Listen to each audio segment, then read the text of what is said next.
1891 रोजी महू या गावी झाला.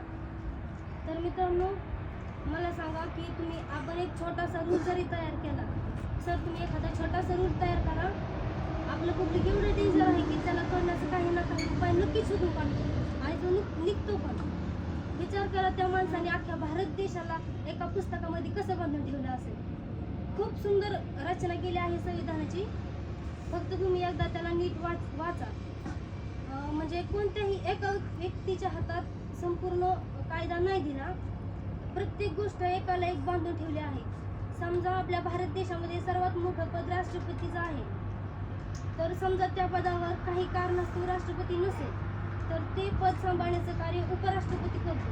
आणि जर उपराष्ट्रपती पण नसेल तर आपल्या सर्वोच्च न्यायालयाचे सरन्यायाधीश हे राष्ट्रपतीचं पद सांभाळतात. अशा प्रकारे खूप सुंदर रचना केली आहे.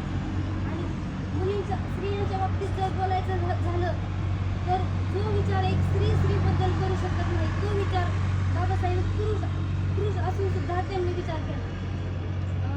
म्हणजे जुन्या काळात कशा प्रथा होत्या की स्त्रियांचं लग्न झाल्यानंतर तिकडच्या प्रॉपर्टीमधील त्यांचा हक्क सुटायचा थोडक्यात. आणि काही म्हणजे दुर्दैवाने जर त्यांचा पती पण निधन झालं तर अशा वेळेस त्या स्त्रीने कसं जगायचं किंवा तिचं आयुष्यात तिने स्वतःच्या पायावरती कसं उभं राहायचं.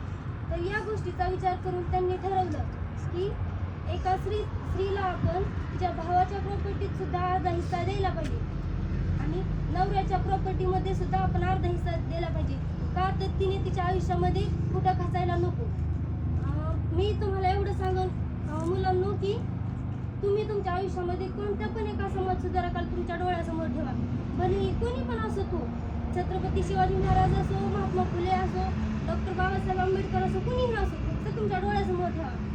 कारण जिथपर्यंत मी अभ्यास केलाय, थोडाच केलाय पण जिथपर्यंत मी अभ्यास केलाय तिथपर्यंत मी एक गोष्ट अशी नोटीस केली की ते समाजसुधारक जरी वेगवेगळे असेल ना तरी त्यांचं टार्गेट मात्र एकच होतं, ते म्हणजे समाजाचं कल्याण करणं आणि चुकीच्या रूढींना तोडून टाकणं. तर माझं मत असं आहे की कोणत्या पण एका समाजसुधारकाला तुम्ही तुमचा आदर्श व्यक्ती म्हणून डोळ्यासमोर ठेवा. कारण नदी कोणतीही असो, गोदावरी असो, भीमा असो, अगर कृष्णा असो, शेवटी ती बंगालच्या उपसागरालाच जाऊन मिळणार. एवढं सांगून मी माझे भाषण थांबवते. जय भीम.